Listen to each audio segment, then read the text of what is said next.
एक छोटे से गांव के पास एक घना जंगल था। नाम था नीलकंठ जंगल। गांव के लोग कहते थे, सूरज ढलते ही वहां मत जाना, वहां आवाजें आती हैं। लेकिन कोई नहीं जानता था कि सच क्या है। गांव में 4 दोस्त रहते थे। आरव समझदार, मीरा बहादुर, कबीर मजाकिया, टोनी छोटा कार्टून रोबोट, थोड़ा डरपोक। एक दिन कबीर बोला, अगर जंगल इतना डरावना है तो कोई लौट कर क्यों नहीं बताता। मीरा बोली, क्यों ना हम खुद पता करें। टोनी डर गया, मेरे सर्किट हिल रहे हैं। शाम होते ही चारों जंगल में घुसे। पेड़ हिलने लगे, हवा अजीब आवाज करने लगी, किसी के चलने की आहट आई। कबीर हंसा, शायद हवा है। तभी खटाक, पीछे से किसी ने टहनी तोड़ी। अंधेरे में 2 नीली आंखें चमकी। टोनी चिल्लाया, स्कैनिंग, कोई इंसान नहीं है। आंखें धीरे धीरे गायब हो गईं। मीरा ने कहा, यह जंगल जिंदा है। जंगल के बीचों बीच एक टूटा हुआ स्कूल था। दरवाजा अपने आप खुल गया। ब्लैक बोर्ड पर लिखा था, घर लौट जाओ। आरव बोला, किसने लिखा होगा। तभी स्कूल की घंटी अपने आप बज गई। दीवार पर एक परछाई हंस रही थी, लेकिन कोई दिखाई नहीं दे रहा था। कबीर बोला, मैं मजाक नहीं कर रहा, सच में डर लग रहा है। टोनी ने घड़ी देखी, समय चल ही नहीं रहा। बाहर अंधेरा गहरा गया। स्कूल के स्पीकर से आवाज आई, जो सच से भागते हैं वो यही फंस जाते हैं। मीरा को एक पुरानी डायरी मिली। डायरी में लिखा था, हम बच्चे थे, हमें किसी ने नहीं सुना, अब हम आवाज बन गए हैं। सब समझ गए, ये जंगल भूले हुए बच्चों की यादों से बना है। एक एक करके उनके डर सामने आने लगे। टोनी ने खुद को बंद होते देखा। आरव अकेला खड़ा था। मीरा की आवाज गायब।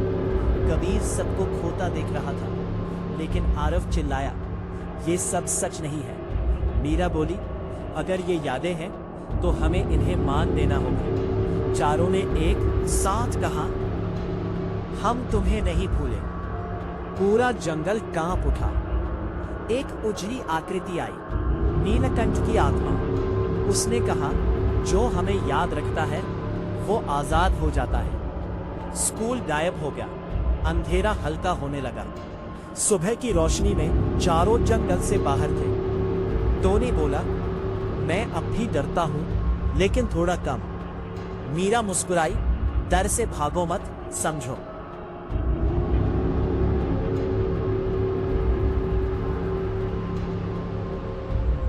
कुछ जगहें खाली नहीं होती, भले ही वहां कोई न रहता हो, और कुछ घर छोड़े नहीं जाते, वो हमें छोड़ते नहीं है। ये कहानी है एक पुरानी हवेली की, जो रात में जाग जाती थी। एक छोटा सा कस्बा था, शिवपुर। कस्बे के आखिरी सिरे पर खड़ी थी एक पुरानी हवेली।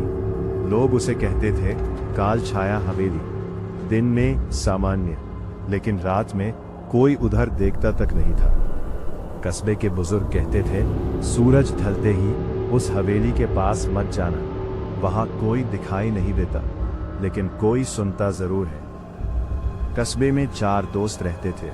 अमन बहादुर बनने की कोशिश, रिया समझदार, निखिल मजाकिया, पायल डरपोक। एक दिन निखिल बोला, अगर हवेली सच में डरावनी है तो अब तक किसी ने देखा क्यों नहीं।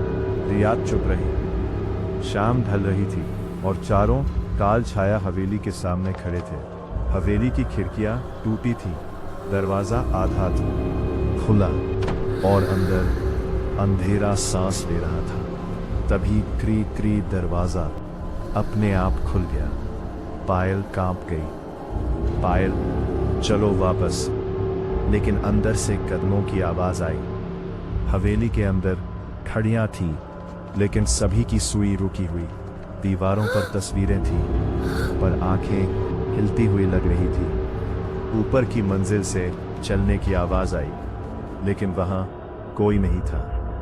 निखिल की आवाज कांप गई, ये मजाक नहीं लग रहा। एक कमरे में एक बड़ा सा आईना था। रिया ने देखा, आईने में सब थे, लेकिन पायल नहीं थी।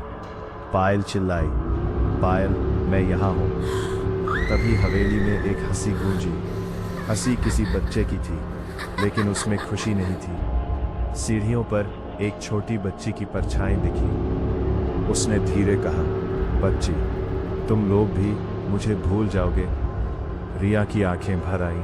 मैं एक पुरानी डायरी मिली, उसमें लिखा था, मैं यहाँ अकेली रह गई, सब चले गए, मैं इंतज़ार करती रही। हवेली डरावनी नहीं थी, वो अकेली थी। जिसे छोड़ा गया, भुला दिया गया।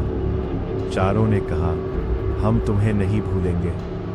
हवेली कांपी, लेकिन डर से नहीं। एक हल्की रोशनी फैली, परछाई मुस्कुराई और गायब हो गई। सुबह हवेली वही थी, लेकिन अब हल्की लग रही थी। कुछ जगहें डरावनी नहीं होती, वो बस सुनी जाना चाहती है। एक गांव था, भैरवपुर।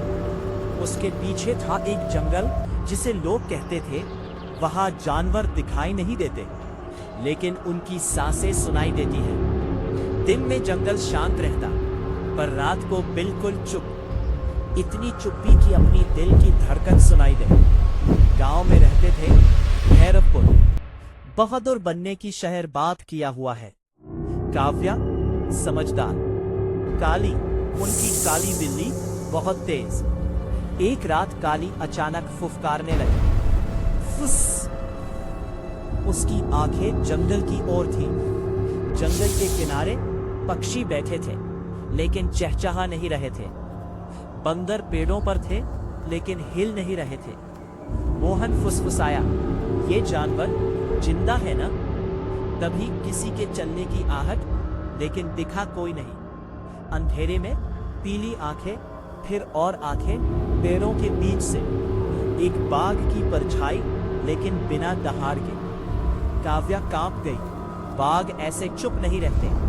जमीन पर पंजों के निशान थे, लेकिन उल्टी दिशा में। जानवर पीछे की ओर चल रहे थे। काली बिल्ली गुर्राई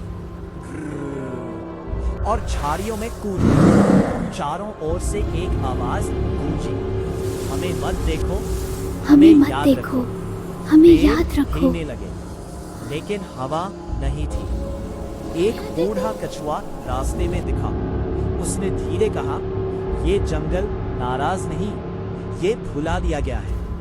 जब जानवरों को अनदेखा किया जाता है, तो उनकी परछाइयां बचती हैं। अचानक बाघ की परछाई सामने आई। सांप की आंखें चमकी।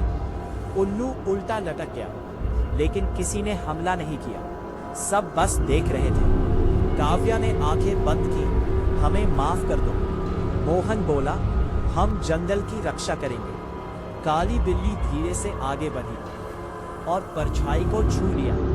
एक हल्की रोशनी फैली, परछाइयां धुएं की तरह उड़ गई। जानवर असली रूप में दिखे, शांत, थके हुए।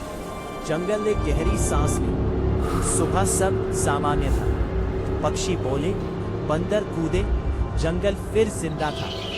बाघ वाले अब जानते थे, डर वहां पैदा होता है जहां यादें मिट जाती हैं। जानवर डरावने नहीं होते। जंगल को अनदेखा मत करो।